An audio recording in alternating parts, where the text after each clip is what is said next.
नाही, निश्चितपणे हा ठाणे हे आता मुख्यमंत्र्यांचं आहे.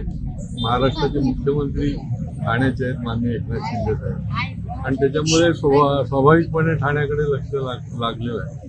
आज सकाळपासूनच मतदानाच्या या उत्सवामध्ये, लोकशाहीच्या उत्सवामध्ये मोठ्या प्रमाणात या ठिकाणी नागरिक आणि जागरूक मतदार सामील झाले. खूप समाधान वाटतं, आनंद वाटतो. सर, काय सांगाल, मतदार कुठल्या मुद्द्यांवरती महायुतीला मतदान करेल असं तुम्हाला वाटतं?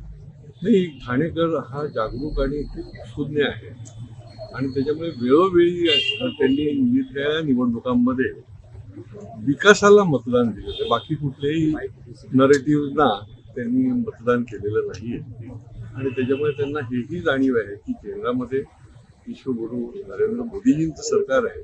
ज्याही ठिकाणी त्याच विचाराचं सरकार राज्यामध्ये आलं तर त्याचा निश्चितपणे विकासाचा वेग जो आहे अधिक गतिमान होतो. आणि माझ्यासारखा कार्यकर्ता हा ठाणेकरांसाठी 24 तास विकासाच्या करता झटत असतो, विकसित ठाण्याकरता काम करत असतो, आणि त्यामुळे महायुतीच्या बाजूनेच आशीर्वाद निश्चितपणे मतदार